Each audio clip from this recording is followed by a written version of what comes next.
이 땅에 오신 독생자 예수 나의 마음과 뜻 다해 주를 사랑합니다. 날 위해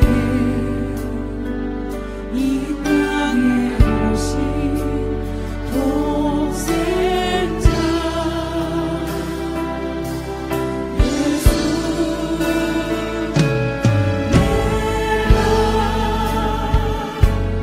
내가 약할 때 강함 주고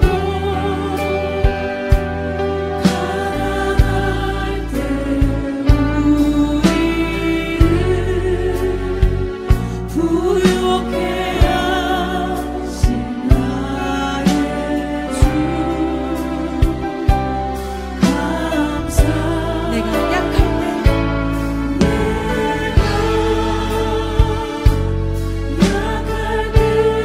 강함 주고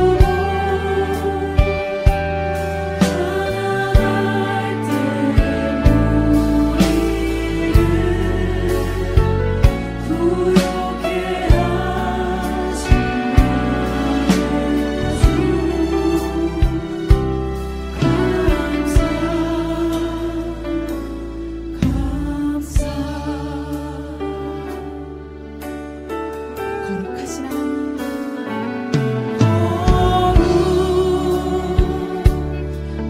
거룩하신 하나님 주께 감사드리세 날 위해 이 땅에 오신 독생자 예수 나의 마음과 뜻 다해 주를 사랑합니다. 날 위해 이 땅에 오신 독생자 예수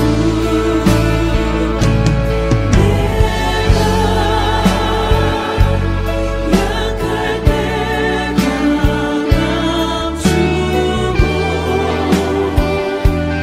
가난할 때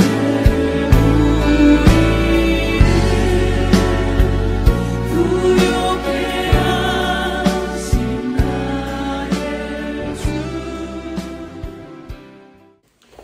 할렐루야, 반갑습니다. 마을장 목자님들, 수요 목자 모임에 오신 여러분들을 환영합니다.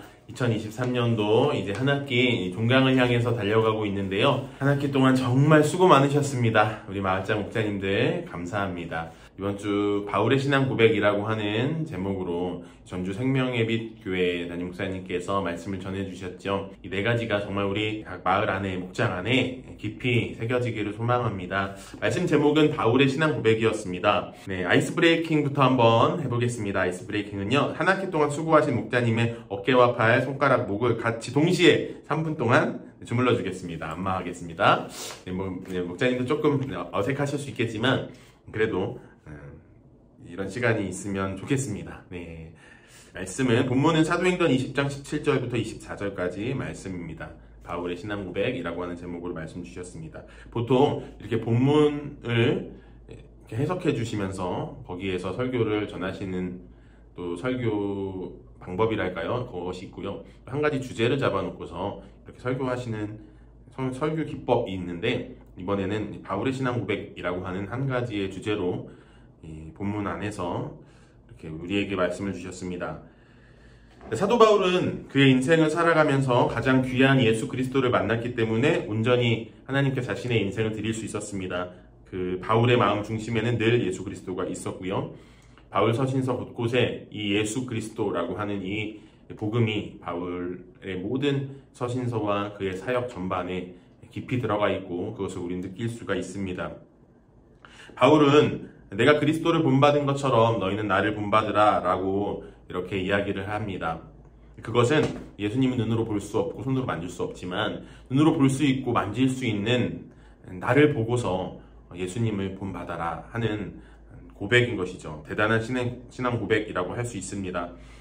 오늘 우리는 바울의 본받을 삶 4가지를 함께 나눌 텐데요. 우리가 본받아야 할 바울의 신앙은 첫 번째는 겸손의 삶입니다.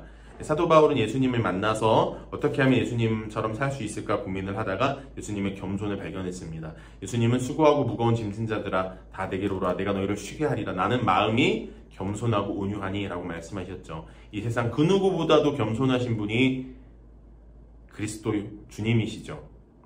어떤 표면적인 예의나 아니면 어떤 겉으로 드러나는 예절을 말하는 것이 아니라 높고 높은 그 보좌 위에서 낮고 낮은 이 땅 가운데 내려오시고 그것도 모자라 인간이 되시어 십자가에 달려 죽으심으로 우리의 모든 죄를 지고 십자가에서 죽으셨지 않습니까? 그것이 가장 우리에게 주실 수 있는 최고의 구원의 선물이며 가장 극치의 겸손이라고 할 수 있지 않겠습니까? 가장 겸손하신 분, 겸손의 왕, 예수님의 그 성육신 자체, 인카네이션 그 자체가 겸손이신 것이죠. 그분이 바로 그리스도이십니다. 그분이 바울의 생애 안으로 들어오셨기 때문에 바울이 사역이 시간이 지남에 따라 점점 더 그의 고백이 더욱더 겸손해짐을 볼 수가 있었지요.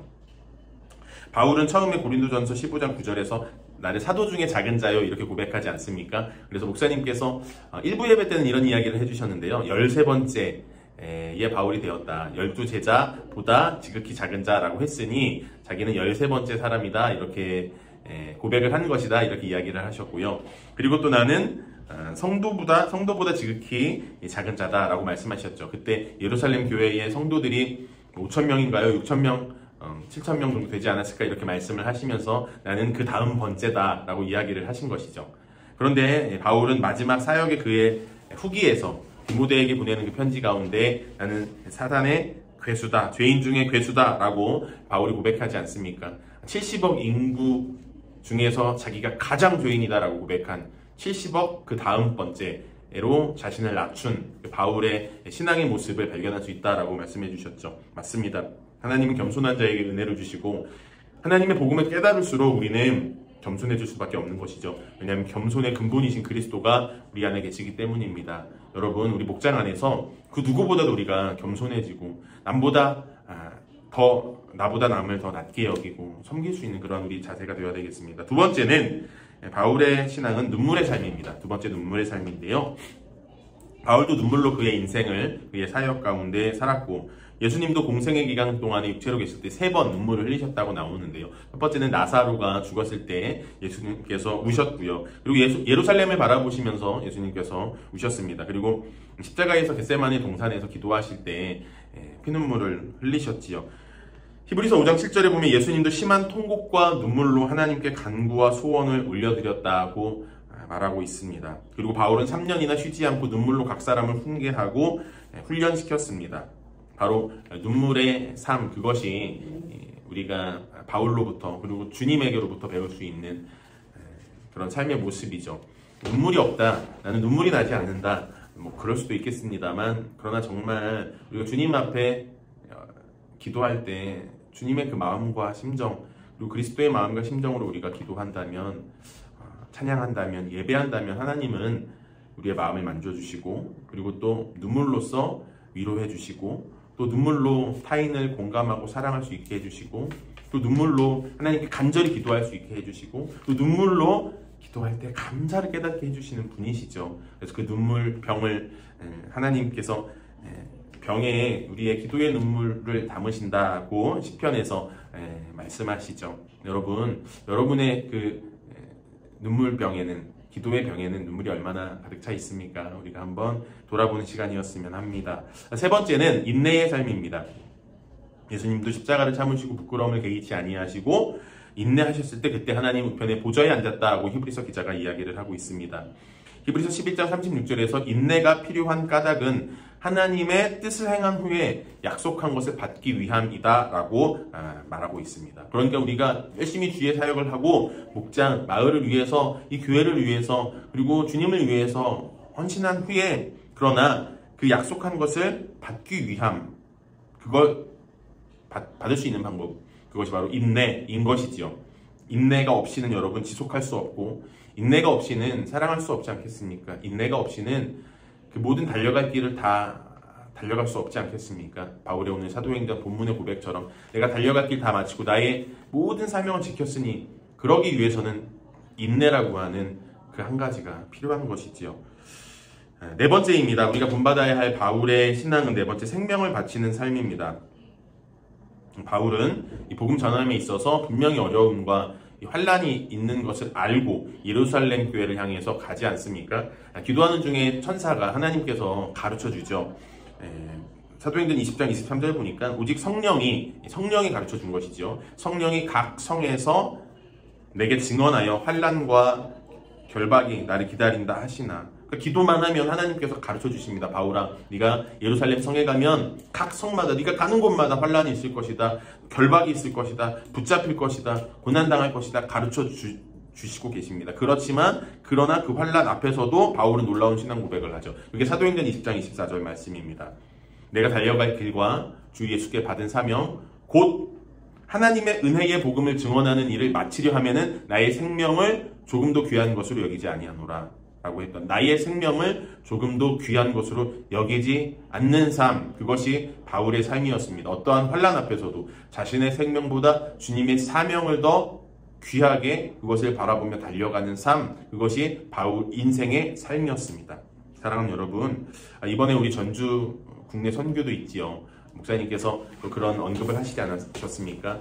꼭 가는 선교사만 그 선교에 동참하는 것이 아니라 보내는 선교사도 필요하고 기도하는 선교사도 필요합니다. 정말 아주 작은 성이지만 또 간식과 또 어떤 후원, 우리 헌금으로도 동참할 수 있습니다. 그러나 여러분, 다 가지 못하더라도요, 우리가 기도할 때 하나님께서 분명히 이 복음을 증거할 수 있는 방법에 동참할 수 있는, 하나 될 수 있는 방법을 가르쳐 주실 것입니다. 바울에게도 성령으로 가르쳐 주셨던 것처럼 우리가 하나 되어서 한 마음으로 희생과 헌신으로 우리가 같이 함께 동참하고 하나 되어서 이 국내 전도 활동을 통해서 전주에 정말 복음의 씨앗이 뿌려지고 그 교회를 하나님께서 다시 세우시고 그곳에 뜨거운 성령의 은혜가 부어지기를, 그러한 도구가 우리 죽전지구촌 교회가 되기를 간절히 기도합니다. 시편 37편 4절에 보면 여호와를 기뻐하는 삶을 살 때 하나님께서는 우리의 소원을 이루어 주신다고 약속하셨죠. 또 하나님을 기뻐하라, 그리하면 내 마음의 소원을 이루어 주시리로다 약속하셨습니다. 그러니까 이 겸손의 삶, 눈물의 삶, 인내의 삶, 생명을 아끼지 아니하는 그 삶은 하나님이 기뻐하시는 삶이고, 그 하나님이 기뻐하시는 삶을 우리가 살아갈 때 그때 하나님은 우리의 소원을 이루어 주신다고 약속해 주셨습니다. 여러분, 그러한 이 삶의 자세를 가지고 우리가 이번 1학기 종강을 하고 그리고 다음 2학기를 기다리면 좋겠습니다. 그리고 여름 사역을 위해서 우리가 같이 기도하면 좋겠습니다. 네, 점검 질문입니다. 사도 바울은 그의 사역의 마지막에는 자신을 어떤 존재라고 고백하며 낮추고 있습니까? 처음에는 자신을 사도 중에 작은 자, 두 번째는 성도 중에 작은 자, 세 번째는 자기가 죄인의 괴수다, 죄인의 괴수라고 자신을 낮추고 있지요. 예수님이 3번 오셨던 장면을 말해보겠습니다. 나사로가 죽었을 때, 그리고 예루살렘 성을 바라보시면서 눈물을 흘리셨고요. 그리고 십자가 앞에서, 또는 겟세마네 동산에서 주님이 기도하실 때 눈물을 흘리셨지요. 자, 세 번째입니다. 사도 바울이 복음을 전하고자 할 때 환란과 결박이 있을 것이라고 가르쳐준 존재는 무엇입니까? 성령이시죠. 네, 사도행전 20장 23절 본문에 보니까 성령이 가르쳐 주셨습니다. 기도할 때 바울에게 가르쳐 주셨지요. 적용 질문입니다. 첫 번째, 내가 처음 신앙을 가졌을 때 겸손하지 못하고 교만했던 모습이 있다면 나누어 봅시다. 여러분, 한번 교회 처음 와서 정말 하나님이 은혜를 주시고 우리가 성화되기 전에 교만했던 모습이 있죠?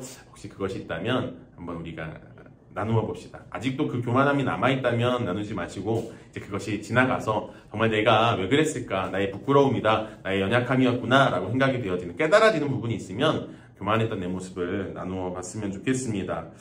이런 것도 있을 수 있겠지요. 처음 교회 왔는데 교회가 너무 작다, 이럴 수도 있고요. 찬양이 너무 시끄럽다, 이런 것도 어찌 보면은 교만한 모습일 수 있지요, 여러분.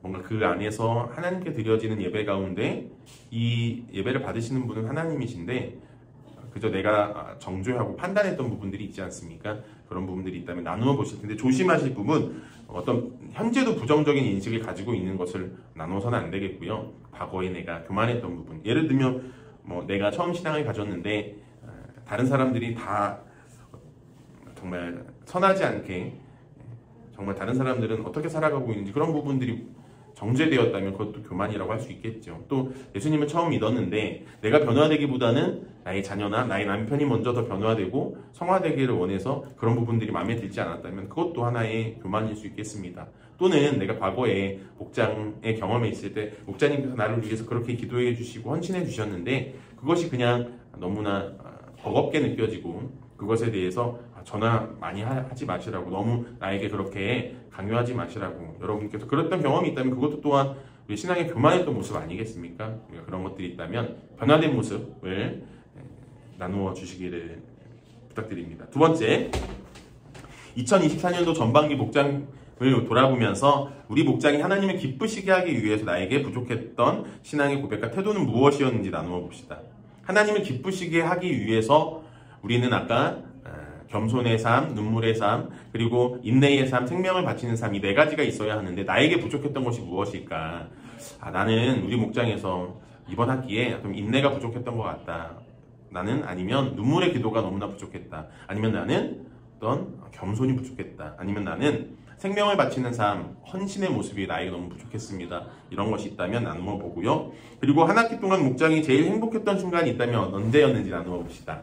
네, 뭐 목장교회 주의를 지켰을 때 우리가 정말 다 같이 모여서 오랜만에 우리 목장이 제일 많은 수가 모여서 행복했다 그랬을 수도 있고요. 아니면 뭐 야외에 나가서 예배를 드렸는데 너무 행복했다 그런 모습도 있을 수 있겠지요. 아니면 우리 목장에서 언제 목장 예배를 드릴 때 그때 나에게 큰 은혜가 있어서 너무 행복했다라고 할 수도 있고요.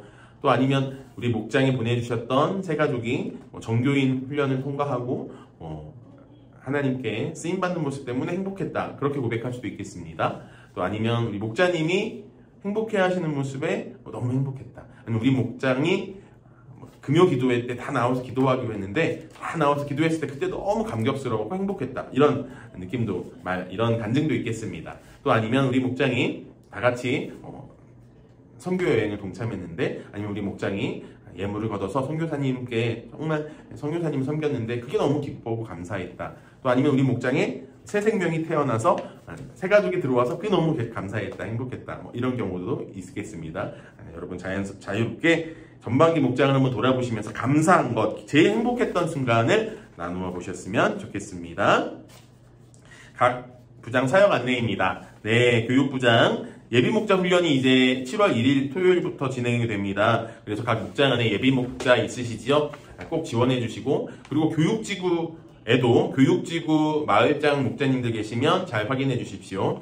교육지구 마을장 목자님도 혹여 목자 교육을 받지 않고 목자 먼저 되신 분들이 계세요. 그러니까 후에 내가 나중에 목자 교육을 받겠다라고 약속하시고 들어오신 건데 꼭 받으셔야 합니다. 그래서 이게 여러분 교육을 받을 때 받지 아니하시면 시간이 지나면서 이게 또 딜레이가 되고 제때 받지 못할 가능성이 아주 큽니다. 그래서 이번 여름 때 7월 1일부터 시작되는 목자 교육, 전에는 이게 아주 13주, 12주 정도 되는 기간이었고요. 하루에도 3시간씩 이렇게 진행했었는데 조금 더 타이트하게, 심플하게 저희가 아주 알차게 구성을 했습니다. 그래서 6주, 1시간 30분이니까요. 여러분 또 중간에 이제 휴강의 시간도 한 주 드립니다. 가장 더운 7월 말에 한 주 또 휴식의 시간도 드리니까 예비 목자 훈련 꼭 참석하시고요. 선교부장 안내입니다. 4주간 이제 오후 2시 주일 오후 2시에 전주 생명예비교회 국내 선교를 위한 선교 모임이 있습니다. 모여서 기도도 하고 또 전도 훈련도 합니다. 그 다음에 일본 나가사키 선교여행 안내입니다. 네, 주보를 참고하시고 9월 18일부터 21일까지 일정이 있으니까요. 신청해 주셨으면 좋겠습니다. 그리고 선교지 파송 안내입니다. 알고 계시죠? 예, 우리 제가 토요일 새벽에 출발해서 비행기는 이제 오전 10시 비행기입니다. 중국 심천에 있는 주사랑 교회 예, 6월 24일부터 7월 24일까지 교차 사역으로 선교 사역으로 섬깁니다.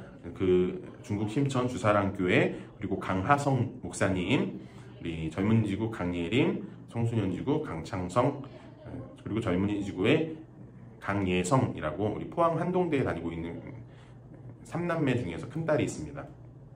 포항에서 이제 자취하면서 대학생으로서 공부하고 있는데 방학 되면 우리 교회 와서 같이 함께 예배드리고 또 같이 섬기고 했었습니다. 우리 남매들을 위해서 그리고 강하성 목사님을 위해서 여러분 기도해 주시고 저희 가정을 위해서도 기도를 부탁드리겠습니다. 네, 각 중보기도 부장님 공동기도 제목과 목회자를 위해서 기도 부탁드리고요. 그 다음에 마을장 목자 공지사항 안내입니다. 바나바 팀 모집하고 있습니다. 팀 사역에 한 사람이 하나의 1인 1사역, 1인 1팀 사역을 할 수 있도록 우리 목장에서는 권면해 주셨으면 좋겠습니다. 바나바 팀을 모집하고 있으니까 사역을 원하시는 분은 오해한 팀장님께 연락해 주시면 감사하겠습니다. 네, 그리고 마을장 모임이 7월 2일 주일 오후 5시 식사 모임으로 있습니다. 그래서 광고가 나간 걸로 알고 있는데요. 장년지구, 시니어, 젊은이, 교육지구 전부 부부 동반으로 해서 부부가 있으시면 같이 참석해서 모임이 있습니다. 그리고 7월 7일 금요일, 매월 둘째 주 금요일은 목자 기도회로 모이지요. 목자 기도회 때 우리 목자님들 다 나와 주십시오. 네, 이렇게 이번 상반기 마지막 수요 목자 모임으로 전해드렸는데 여러분께서 너무나 수고하셨고 우리 마을장 목자님들 정말 수고하셨습니다. 제가 한번 기도하고 마치겠습니다. 사랑해 주님 감사합니다. 수요 목자 모임 가운데 우리를 부르시고 또한 한 학기 동안 주님의 몸된 교회를 목장 교회를 잘 섬길 수 있도록 인도해 주신 아버지 하나님 감사합니다.